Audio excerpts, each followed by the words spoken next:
let's say that there's a country that's made up only of this island that's sitting in the middle of the lake. And on that island, there's only one dude here. He has one house and he has some land on which crops can be grown. But he wants to think a little bit more formally about his economy. And he starts setting up some institutions that start to resemble things that we would see in more complex economies. So what he decides to do is he decides to set up a firm. So let me put the firm right over here. He decides to create a legal entity called some firm over here, some corporation. And he's sitting here. He's the household. He's a household of exactly one person. So this is him as a household. And he decides to give multiple factors of production to the firm. So he gives factors of production to the firm. So he essentially rents out his building. So he gives capital. He rents out the land to the firm. So he's giving land. And he also works for the firm. So he is giving labor. And he is the owner of the firm. And he was the guy who thought of this entrepreneurial activity. So he's also giving the factor of production that's sometimes thrown in there as entrepreneurship. Entrepreneurship. I'll just abbreviate it just like that. And in return, the firm will essentially pay rents for these factors of production. So the firm will pay him money in exchange for being allowed to use all of these things. So for the rent on the capital, on the building itself, so for the building, and we'll talk about, let's say this is all in a given year. For the building, the firm is going to pay him, the firm that he owns, is going to pay him $1,000 per year, $1,000. So this is the building rent. Let me make it clear that this is building rent or building lease. Building rent is going to pay him $1,000 for the land.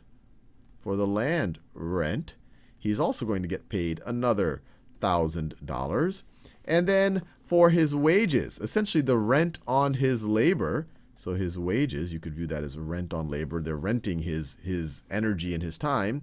His wages, he's also going to get $1,000 per year. Did I say $1,000 per month? It should be $1,000 per year. So he's getting $1,000 a month in building rent, $1,000 a month in land, and $1,000 a month in wages. And he gets whatever profit comes from the firm because he is the owner of the firm. And you could say that that's the compensation in exchange for his entrepreneurship.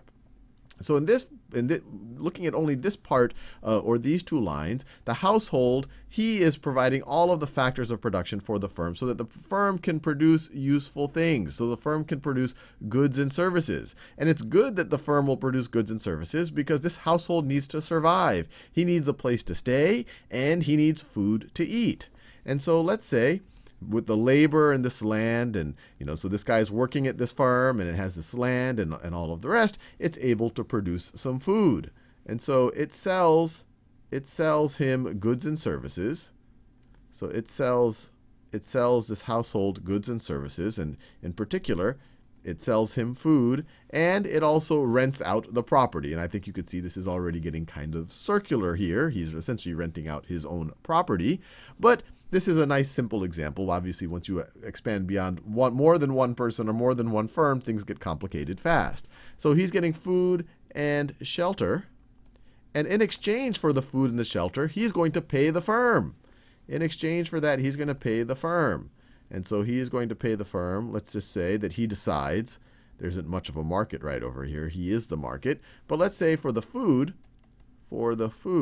he decides to pay, he pays $2,300 a year for the food.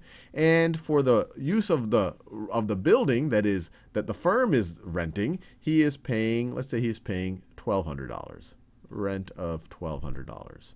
So a couple of ways to think about it. You can look at it from the household's point of view. What are his total expenditures? Well, total expenditures come out to what? $3,500. So this is total. Let me do this in a different color. This is total expenditures for this household. And what's his total income?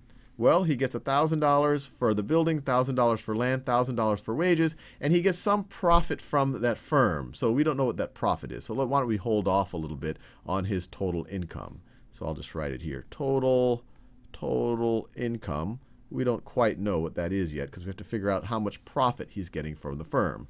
So let's look at the firm's point of view. What is the total revenue that they are getting? For the firm, the total revenue,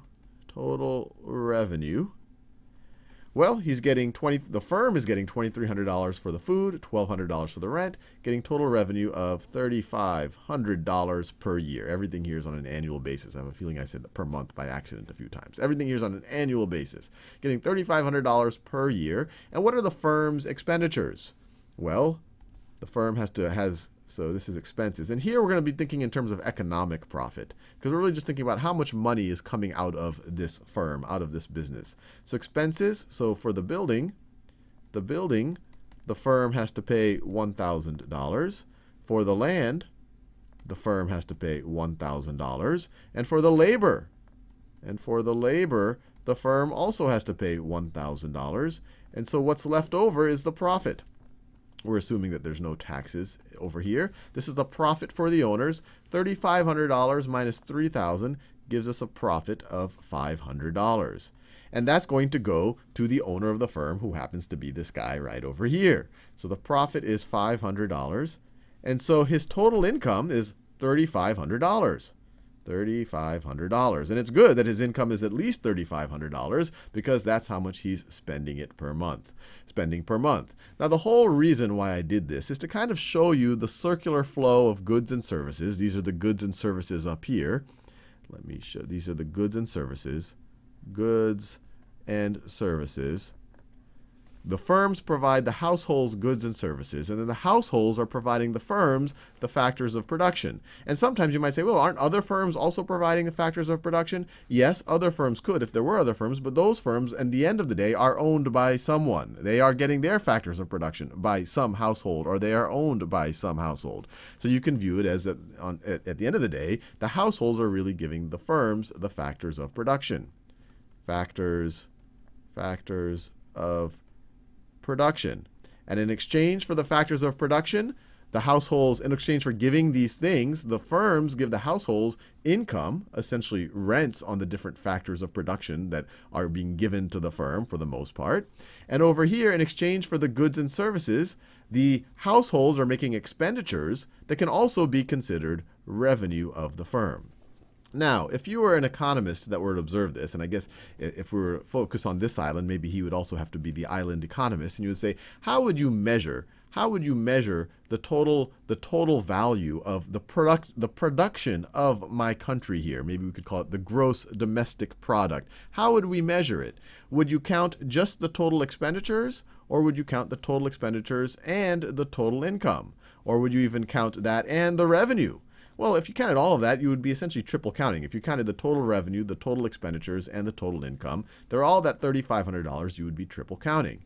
So what you could do, you could just measure only one of these things. You could say your GDP, your gross domestic product, is the total expenditures by the households. So it would be the $3,500.